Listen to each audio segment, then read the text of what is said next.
Lottery ticket 1970 November 28 release ചെയ്ത lottery ടിക്കറ്റിൻ്റെ നിർമ്മാതാവ് T വാസുദേവനാണ്.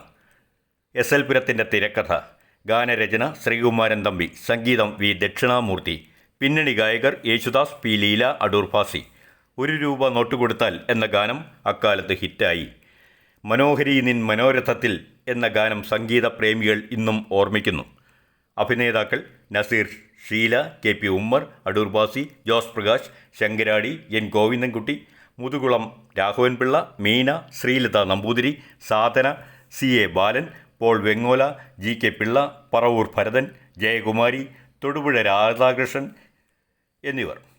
Camera P Dutt, സംവിധാനം എ ബി രാജ്. ചങ്ങനാശ്ശേരിയിലെ ലോട്ടറി ഏജൻ്റാണ് ലോട്ടറി മേനോൻ എന്നറിയപ്പെടുന്ന ഭാസ്കര മേനോൻ.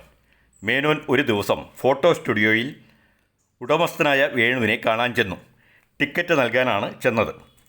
തനിക്കിതിൽ താല്പര്യമില്ലെന്ന് അയാൾ പറഞ്ഞു. എന്നാൽ ആ സമയം അവിടെ ഫോട്ടോ എടുക്കാൻ കോളേജ് വിദ്യാർത്ഥിനികൾ എത്തി.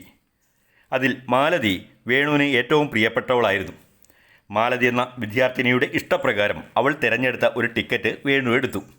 അതിൻ്റെ നമ്പർ തൻ്റെ ഡയറിയിൽ എഴുതി വച്ച ശേഷം സ്റ്റുഡിയോയിലെ അലമാരയിൽ ടിക്കറ്റ് സൂക്ഷിച്ചു. വേണുവിനെ കൂടാതെ സ്റ്റുഡിയോയിൽ 2 ജീവനക്കാരുണ്ട്, രാജമ്മയും കൃഷ്ണൻകുട്ടിയും. ടിക്കറ്റിൻ്റെ ഫലം വന്നു. വേണു എടുത്ത ടിക്കറ്റിന് 1ാം സമ്മാനം. അയാൾ ഓടിയെത്തി അലമാര തുറന്ന് ടിക്കറ്റ് എടുത്തു. ടിക്കറ്റ് അവിടെ ഉണ്ട്. എന്നാൽ അത് അയാളെടുത്ത ടിക്കറ്റ് അല്ലെന്ന് മാത്രം. മാലതിയും സമ്മാന വിവരം അറിഞ്ഞ് അവിടെ എത്തി. ടിക്കറ്റ് മാറിയതിൽ ഇരുവരും നിരാശിതരുമായി. രാജമ്മ അറിയാതെ ഇത് സംഭവിക്കില്ലെന്ന് പറഞ്ഞ മാലതി അവളുടെ വസ്ത്രം പോലും അഴിച്ചു പരിശോധിച്ചു. വേണു അതിൽ രാജമ്മയോട് മാപ്പ് പറഞ്ഞു. എങ്കിലും തൻ്റെ വിശ്വസ്തതയിൽ സംശയിച്ചതുമൂലം രാജമ്മ ജോലി ഉപേക്ഷിച്ചു പോയി. വേണു ലോട്ടറി മേനോനെ വിവരം അറിയിച്ചു. മേനോൻ ഒരു തന്ത്രം പ്രയോഗിച്ചു. ലോട്ടറി അടിച്ച വേണുവിന് ഒരു സ്വീകരണം സംഘടിപ്പിച്ചു. അപ്പോൾ ടിക്കറ്റുമായി ആളെത്തുമെന്ന് അയാൾ കരുതി. എന്നാൽ അവിടെ എത്തിയ പോലീസ് ഉദ്യോഗസ്ഥൻ വേണുവിനോട് സമ്മാനാർഹമായ ടിക്കറ്റ് ചോദിച്ചു. വേണുവിൻ്റെ കയ്യിലില്ല. അയാൾ വേണുവിനെയും ലോട്ടറി മേനോനെയും സ്റ്റേഷനിലേക്ക് കൊണ്ടുപോയി. അവർ സത്യങ്ങൾ ബോധിപ്പിച്ചു.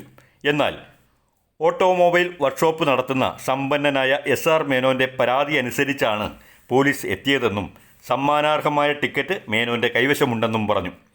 മേനോൻ ടിക്കറ്റുമായി എത്തി. ഇത് താൻ കോട്ടയത്തു നിന്നും എടുത്ത ടിക്കറ്റാണെന്ന് അറിയിച്ചു. ഇരുവരുടെയും വാദഗതികൾ കേട്ട ശേഷം പോലീസ് മേനോന് ടിക്കറ്റ് കൊടുത്തു. വേണുവിനെയും ലോട്ടറി മേനോനെയും താക്കീത് ചെയ്തു വിട്ടു. SR മേനോൻ മാലതിയുടെ സഹോദരനാണ്. മാലതി അറിയാതെ ഇത് നടക്കില്ലെന്ന് വിശ്വസിച്ച വേണു തൻ്റെ പ്രിയപ്പെട്ടവളെ വെറുക്കാൻ തുടങ്ങി. മാത്രവുമല്ല, യഥാർത്ഥ സംഗതി പുറത്തു കൊണ്ടുവരണമെന്ന് അവൻ ആഗ്രഹിച്ചു. ഒരു ദിവസം മാധവൻകുട്ടി എന്ന ആളും ലോട്ടറി മേനോനും കൂടി SR മേനോൻ്റെ അടുത്തേക്ക് പോകുന്നത് വേണു കണ്ടു. തൻ്റെ പങ്ക് 50,000 രൂപ ആവശ്യപ്പെടാനാണ് മാധവൻകുട്ടി പോയത്. മേനോൻ നിരസിച്ചു. വാക്കേറ്റമായി സംഘട്ടനത്തിൽ മാധവൻകുട്ടി കൊല്ലപ്പെട്ടു. ശവം അലമാരയിൽ ഒളിപ്പിച്ച് SR മേനോൻ പുറത്തേക്ക് പോയി. ആ സമയം അവിടെ എത്തിയ വേണു SR മേനോനുമായി തർക്കത്തിലായി. മേനോനും അയാളെ കെട്ടിയിട്ട ശേഷം തൻ്റെ സേവകൻ്റെ സഹായത്തോടെ മൃതദേഹം പെട്ടിയിലാക്കി കടന്നു കളഞ്ഞു. സമ്മാനം വാങ്ങാനായി ലോട്ടറി ഡയറക്ടറുടെ അടുത്തെത്തിയ SR മേനോനോട് ഡയറക്ടർ ഇത് കള്ള ടിക്കറ്റാണെന്ന് പറഞ്ഞു. പോലീസ് എത്തി. ചോദ്യം ചെയ്യലിൽ അയാൾ പരസ്പര വിരുദ്ധമായാണ് സംസാരിച്ചത്. പോലീസ് നയപരമായി നീങ്ങി. സത്യാവസ്ഥ പുറത്തു വന്നു. രാജമ്മയെ പ്രലോഭിപ്പിച്ച് ലോട്ടറി മേനോനാണ് ടിക്കറ്റ് അപഹരിച്ചത്. അത് മാധവൻകുട്ടിയുടെ സഹായത്തോടെ SR മേനോന് അയാൾ 50,000 രൂപയ്ക്ക് നൽകി. SR Menon വാക്കുമാറി.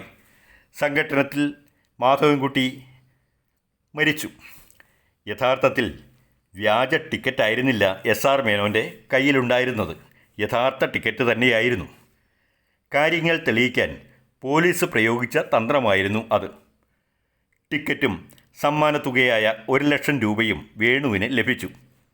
SR മേനോനെ കൊലക്കുറ്റത്തിനും രാജമ്മയെയും lottery മേനോനെയും വഞ്ചനാക്കുറ്റത്തിനും arrest ചെയ്തു. സമ്മാനത്തുകയോടൊപ്പം മാലതിയോടുള്ള പിണക്കം വേണുവിന് മാറിക്കിട്ടുകയും ചെയ്തു.